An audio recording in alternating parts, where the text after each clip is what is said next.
أعوذ بالله من الشيطان الرجيم بسم الله الرحمن الرحيم السلام علیکم ورحمۃ اللہ وبرکاتہ۔ امید ہے کہ آپ تمام سامعین اللہ تعالیٰ کے فضل و کرم سے صحیح، صحت یاب اور امن میں ہوں گے۔ آج کی یہ ویڈیو آپ تمام حضرات کے لیے بہت اسپیشل ہونے والی ہے، کیونکہ آج کی اس ویڈیو میں ہم ایک مختصر سی نظر واقعہ معراج پر ڈالیں گے تاکہ واقعہ معراج ہمارے ذہنوں میں دوبارہ سے تازہ ہو جائے، اور اس کے بعد آج کی اس رات، شب معراج کی رات کی خاص عبادات جو بہت اسپیشل ہیں، اس رات میں اگر وہ عبادات کریں، وہ طریقہ کار اپنائیں تو وہ صوفیاء کا، اولیاء کا طریقہ کار ہے، ان سے وہ دعائیں مقبولیت کا ذریعہ ہے، ان سے دعائیں مقبول ہوتی ہیں، اللہ تعالیٰ کی بارگاہ میں دعائیں سنی جاتی ہیں، قبول ہوتی ہیں، اور اللہ تعالیٰ ان سے اجر عظیم عطا فرماتا ہے۔ اور اس ویڈیو کے آخر میں آپ کے لیے ایک اسپیشل سی بات ہے، وہ آپ کو آخر میں بتائیں گے۔ سب سے پہلے ایک مختصر سی نظر ڈالیں گے واقعہ معراج پر کہ کیا دن تھا، کس طرح حضور صلی اللہ علیہ وآلہ وسلم گئے۔ بعثت کا 11واں سال تھا، ہجرت سے 2 سال پہلے 27 رجب المرجب پیر شریف کی سہانی اور نور بھری رات ہے، اور پیکر انور، تمام نبیوں کے سردار، مدینے کے تاجدار، دو عالم کے مالک و مختار، شہنشاہ ابرار، محبوب رب غفار صلی اللہ تعالی علیہ وآلہ وسلم نماز عشاء ادا فرمانے کے بعد اپنی چچا زاد بہن حضرت ام ہانی رضی اللہ تعالی عنہا کے گھر آرام فرما رہے ہیں۔ آپ کے دولت خانہ اقدس کے مبارک چھت کھلی، حضرت جبرائیل علیہ السلام نیچے حاضر ہوئے اور آپ صلی اللہ علیہ وآلہ وسلم کو حضرت ام ہانی رضی اللہ تعالی عنہا کے گھر سے مسجد حرام میں لا کر حتیم کعبہ میں لٹا دیا۔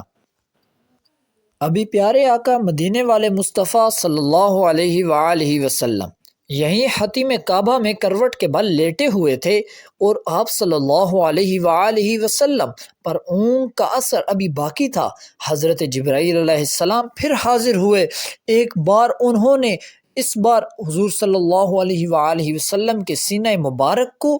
چاک کیا اور قلب اطہر کو باہر نکال لیا، پھر ایمان و حکمت سے بھرا سونے کا ایک تشت تھال لایا گیا۔ حضرت جبرائیل علیہ السلام نے پیارے آقا صلی اللہ علیہ وآلہ وسلم کے قلب اطہر کو آب زمزم سے غسل دیا، اور پھر ایمان و حکمت سے بھر کر واپس اس کی جگہ پر رکھ دیا۔ پھر حضور صلی اللہ علیہ وآلہ وسلم کو ایک سواری پیش کی گئی جس کو براق کا نام دیا۔ اس براق کی رفتار کا یہ عالم تھا کہ جہاں پر اس کی نظر ٹکتی تھی وہاں تک اس کی چھلانگ، اس کا قدم وہاں پر جا کے ٹکتا تھا۔ پھر سید عالم نور مجسم صلی اللہ علیہ وآلہ وسلم براق پر سوار ہوئے اور اس شان سے بیت المقدس کی طرف روانہ ہوئے، جیسا کہ حضرت سیدنا علامہ بوصیری رحمہ اللہ تعالی علیہ فرماتے ہیں، سریت من حرم لیلا الی حرم کما سر البدر فی داج من الظلم، یعنی حضور صلی اللہ علیہ وآلہ وسلم نے معراج کی شب حرم کعبہ سے حرم بیت المقدس تک اس شان سے سفر کیا جیسے 14ویں رات کا چاند سخت تاریخ کی رات میں اندھیروں میں نور بکھیرتا ہوا چلا جاتا ہے۔ پھر اسی طرح سفر میں آگے بڑھتے بڑھتے، سفر میں نہیں بلکہ سیر میں، سفر تو وہ ہوتا ہے جو جلدی جلدی پار کر لیا جائے، سیر وہ ہوتا ہے جو سیر سے اس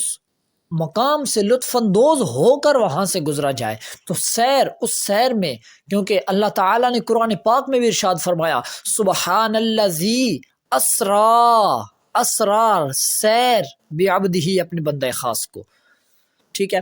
تو پھر اسی طرح حضور صلی اللہ علیہ وآلہ وسلم تمام ملائکہ کے ساتھ، حضرت جبرائیل علیہ السلام بھی اور ملائکہ بھی ساتھ تھے، بیت المقدس گئے۔ بیت المقدس میں شارٹ کٹ آپ کو سناتے جا رہا ہوں کہ بیت المقدس میں پہنچے، وہاں پر تمام حضرت آدم علیہ السلام سے لے کر حضرت عیسیٰ علیہ السلام تک تمام انبیاء کرام موجود تھے، تمام سے ملاقات کی۔ پھر نماز پڑھائی، حضرت جبرائیل علیہ السلام نے حضور کا ہاتھ مبارک پکڑ کر آپ کو مصلی امامت پر کھڑا کیا۔ حضرت آدم موجود تھے، حضرت خلیل، حضرت ابراہیم موجود تھے، حضرت موسیٰ کلیم اللہ موجود تھے، حضرت عیسیٰ روح اللہ موجود تھے، لیکن امامت کا شرف جنہیں حاصل ہوا وہ ہمارے پیارے آقا حضرت محمد مصطفیٰ صلی اللہ علیہ وآلہ وسلم کی ذات مبارکہ ہے۔ پھر حضور صلی اللہ علیہ وآلہ وسلم نے نماز پڑھائی، تمام انبیاء سے ملاقات فرمائی، اس کے بعد آپ آسمانی سفر شروع ہو گیا، آسمانی سیر شروع ہو گئی، پھر پہلے آسمان پر، پھر دوسرے پر، پھر تیسرے پر، پھر چوتھے پر، پھر پانچویں پر، پھر چھٹے آسمان پر، پھر ساتویں آسمان پر، اور ہر آسمان پہ جلیل القدر انبیاء سے حضور صلی اللہ علیہ وآلہ وسلم کی ملاقات بھی ہوئی۔ پھر اس سے آگے سدرۃ المنتہا، پھر مکان سے لا مکان۔ سدرۃ المنتہا تو وہ مقام تھا جہاں حضرت جبرائیل علیہ السلام بھی ساتھ چھوڑ گئے۔ فرماتے ہیں کہ اگر میں ایک بال برابر بھی اس سے آگے بڑھا تو میں جل کر راکھ ہو جاؤں گا۔ اس سے آگے سپیس یعنی کہ لا مکان شروع ہو گیا۔ پھر حضور صلی اللہ علیہ وآلہ وسلم اس سے آگے بڑھے، اور اس سے آگے کیا ہوا وہ یا تو خود خدا جانے یا خدا کا پیارا مصطفیٰ جانے۔ پھر حضور صلی اللہ علیہ وآلہ وسلم نے اللہ تعالیٰ سے وہاں ملاقات فرمائی، اور اس ملاقات وہ کیسی تھی وہ اللہ ہی بہتر جانتا ہے، یا اس کے بتائے سے اس کا پیارا رسول حضرت محمد صلی اللہ علیہ وآلہ وسلم ہی بہتر جانتے ہیں۔ اور وہ کیسی تھی، اس میں قرآن پاک کس طرح سے بیان کرتا ہے تو کعبہ قوسین، دو کمانوں کا فاصلہ رہ گیا تھا۔ ایک خاص قربت میں حضور صلی اللہ علیہ وآلہ وسلم پہنچ گئے، اور وہاں پر حضور سرکار دو عالم صلی اللہ علیہ وآلہ وسلم کو خاص نوازشات ملی۔ اللہ وہاں پہ ایک حدیث پاک کا مفہوم بیان کرتے چلو کہ اللہ تعالیٰ نے اپنا دستے قدرت حضور صلی اللہ علیہ وآلہ وسلم کی پشت مبارک پر اس طرح رکھا کہ جو کچھ حضور نہیں جانتے تھے اللہ تعالیٰ نے حضور کو سکھا دیا۔ پھر اسی ملاقات میں اللہ رب العزت نے حضور سرکار دو عالم صلی اللہ علیہ وآلہ وسلم کو ان کی امت کی بخشش کے لیے ایک تحفہ عطا فرمایا، اور وہ تحفہ کیا تھا؟ وہ تحفہ تھا نماز۔ پھر اسی طرح المختصر ملاقات کے بعد حضور صلی اللہ علیہ وآلہ وسلم واپس تشریف لائے۔ اس ملاقات میں سیر میں حضور سرکار دو عالم صلی اللہ علیہ وآلہ وسلم کو جہنم بھی دکھائی گئی اور جنت کی بھی سیر کروائی گئی، تاکہ وہ موازنہ کر سکے، دیکھ سکے کہ نیک اعمال کرنے والے کہاں جائیں گے اور نافرمانی کرنے والے، ظلم کرنے والے لوگ کس طرف جائیں گے۔ پھر حضور سرکار دو عالم صلی اللہ علیہ وآلہ وسلم واپس تشریف لائے۔ ساتواں، چھٹا، پانچواں، چوتھا، تیسرا، دوسرا، پہلا آسمان، تمام آسمانوں کو چاک کرتے ہوئے حضور سرکار دو عالم صلی اللہ علیہ وآلہ وسلم واپس تشریف لائے، اور کیا عالم تھا کہ ابھی تک دروازے کی کنڈی ہل رہی تھی، بستر ابھی تک گرم تھا۔ کیا شان تھی اس سرکار دو عالم صلی اللہ علیہ وآلہ وسلم کی ذات مبارکہ کی۔ بالآخر میرا مخصوص جو میں نے سامنے تھم نیل بھی جو دیا، جو لکھ کر بتایا، جس کی وجہ سے آپ نے شاید یہ ویڈیو آن کی، کہ شب معراج کے خاص عبادت، شب معراج کے خاص نوافل، تو وہ کون سے ہیں؟ حضرت انس رضی اللہ تعالی عنہ آپ سے مروی ہے، آپ فرماتے ہیں کہ رجب میں ایک رات ہے کہ اس میں نیک عمل کرنے والے کے لیے 100 برس کی نیکیوں کا ثواب لکھا جاتا ہے، اور وہ رجب کی 27ویں شب ہے، جو اس میں 12 رکعتیں اس طرح پڑھے کہ ہر رکعت میں سورۃ فاتحہ اور کوئی سی ایک سورت، اور ہر رکعت پر التحیات پڑھے، اور اسی طرح 2 رکعتیں کر کر مکمل 12 رکعتیں پڑھے۔ پھر 12 رکعتوں کے بعد سلام پھیرے، مطلب ہر 2 رکعت کے بعد سلام پھیرے، اور اسی طرح 12 مکمل کر دے۔ پھر سلام پھیرنے کے بعد 100 بار سبحان اللہ والحمد للہ ولا الہ الا اللہ واللہ اکبر، یہ پڑھا ہے 100 مرتبہ۔ کیا پڑھنا ہے؟ سبحان اللہ والحمد للہ ولا الہ الا اللہ واللہ اکبر۔ اس کے بعد دوبارہ 100 مرتبہ پڑھیں گے استغفار یعنی کہ استغفر اللہ، اس کے بعد 100 مرتبہ درود شریف پڑھیے گا سیدنا کریم صلی اللہ علیہ وسلم، 100 مرتبہ پڑھ کر اس کے بعد آپ اپنی دنیا و آخرت سے متعلق جس چیز کی چاہے دعا مانگیں اور اللہ تعالیٰ کی رضا کے لیے روزہ رکھیں، تو پھر اللہ پاک اس کی سب دعائیں قبول فرمائے سوائے اس دعا کے جو گناہ کے لیے ہو، یعنی کہ جو نیک نیت سے دنیا و آخرت میں کامیابی کے لیے یا کوئی بھی جائز عمل کرنے کے لیے وہ دعا مانگتا ہے تو اللہ رب العزت اس کی وہ دعا ضرور قبول فرمائیں گے انشاءاللہ عز و جل۔ اگر اللہ نے چاہا تو اللہ تعالیٰ اس دعا کو ضرور بضرور قبول فرمائیں گے۔ اور جو میں نے کہا تھا کہ ایک اسپیشل سی بات آپ کو عرض کروں گا ویڈیو کے آخر میں، تو وہ یہ ہے کہ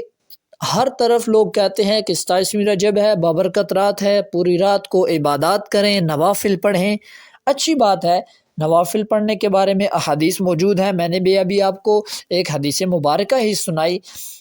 حدیث پاک بھی موجود ہیں، اولیاء و صوفیاء کا عمل بھی موجود ہے، لیکن بات اصل جو بیچ میں ہے وہ یہ کہ معراج کی شب حضور سرکار دو عالم صلی اللہ علیہ وآلہ وسلم کو تحفتاً کیا دیا گیا؟ نماز، فرض نماز، یہ جو ابھی ہم 5 ٹائم نماز پڑھتے ہیں، فجر، ظہر، عصر، مغرب اور عشاء، یہ 5 نمازیں جو ہم پر فرض ہیں یہ اللہ رب العزت نے تحفتاً عطا فرمائی، اور یہ ہر دن میں ہر عاقل و بالغ مسلمان مرد عورت پر فرض ہیں، اور جس کی فرض نماز رہ گئی، یعنی کہ آج کی مثال کے طور پر اس کی ظہر کی نماز، عصر کی نماز وہ نہیں پڑھ سکا، کسی وجہ سے وہ لیٹ ہو گیا، رہ گئی اس کی نماز، تو یہ اس کے ذمہ کیا ہوگی؟ قضا، یعنی کہ قرض ہو گیا اس کے ذمہ، قرض ادا کرنا اب اس پر یہ زیادہ لازم ہے نوافل پڑھنے سے۔ حالانکہ یہاں تک کہ اعلیٰ حضرت نے یہ بھی لکھا ہے کہ جو بندہ، جس بندے کے ذمے فرائض باقی ہیں اس کی نفلی عبادت قبول ہی نہیں ہوتی، یعنی کہ فرائض جب تک اس کے ذمے ہے وہ نفلوں کو ترجیح کم دے، زیادہ ترجیح نوافل کو دے، اور یہ رات ہے اگر جاگنا ہی ہے، اللہ تعالیٰ توفیق اگر عطا فرمائے مسجد میں جانے کی یا گھر میں ہی اللہ تعالیٰ کی یاد کی توفیق عطا فرمائے اللہ تعالیٰ، تو پھر نوافل سے جو زیادہ بہتر چیز ہے وہ یہ ہے کہ اپنی قضا نمازیں لوٹائیں، اپنی جو آپ کے ذمے قضا نمازیں ہیں جو میرے ذمے میں لوٹاؤں، جو آپ کے ذمے، کیونکہ قضا نماز یہ ایسی چیز ہے کہ جو خود ہی لوٹانی ہے، کیونکہ اگر مثال کے طور پر آپ نے چوری کی پھر توبہ کر لی، اب حد تو اس ملک میں لگائی نہیں جاتی ہمارے ملک میں، تو اس لیے اب توبہ سچے دل سے کر لی، چوری کیا ہوا مال لوٹا دیا تو کیا ہوا؟ گناہ معاف ہو گیا۔ یا اگر آپ نے نہیں لوٹایا، آپ نے کسی کو وصیت کر دی، کسی کو کہا، اس نے آپ کی طرف سے وہ مال اس بندے کو لوٹا دیا جس سے آپ نے چوری کیا، تو وہ کیا ہوا؟ اللہ تعالیٰ اپنے کرم و فضل کرم سے معاف فرما دے گا۔ لیکن جو یہ نماز ہے جو قضا ہو گیا ہے، آپ کی پچھلے 5 سالوں کی نمازیں بہت سی قضا ہوئی ہوئی ہیں، آج آپ کو خیال آیا، دل بدل گیا، اللہ تعالیٰ نے توفیق عطا فرما دی، تو پھر سچے دل سے توبہ بھی کر لی، توبہ کر لی کہ آج کے بعد نماز نہیں چھوڑوں گا، جو پچھلی چھوڑی یا اللہ معافی عطا فرما۔ اب وہ معافی یہ ہوگی کہ قضا کرنے کی معافی، لیکن ان نمازوں کو لوٹانا ضروری ہوگا، جب تک وہ لوٹائے گا نہیں وہ اس کے ذمے سے ساقط نہیں ہوگی، اس کو ہر نماز جتنی بھی فرائض ہیں یا واجبات ہیں وہ اسے دوبارہ پڑھنے پڑیں گے، لوٹانے پڑیں گے، سفر والی قصر کرے گا اور مقیم والی بھی مکمل نماز ادا کرے گا، جب تک وہ قضا اس کو ادا نہیں کر لیتا، دوبارہ سے پڑھ نہیں لیتا، یہ اس کے ذمے سے ساقط ہونے والی نہیں ہے۔ یہ نہیں ہو سکتا کہ آپ کی نماز کوئی اور پڑھ لے، آپ کے ذمے کی، آپ کے ذمے فرض ہے، کوئی اور پڑھ کے جی آپ کی ملت کی، ایسا نہیں ہو سکتا۔ اس لیے اس شب کو انمول جانیے اور اللہ تعالیٰ کے فضل و کرم کا شکر ادا کیجیے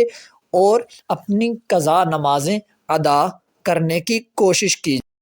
ہاں، ایک مرتبہ اور نوافل کی اگر سمجھ نہیں آئے تو سمجھ لیجئے، 12 رکعتیں پڑھنی ہیں 2 کر کے، 2 رکعتیں جیسے نارمل پڑھی جاتی ہیں اسی طرح 2 رکعتیں پڑھ کر سلام پھیریں، اس کے بعد دوبارہ سے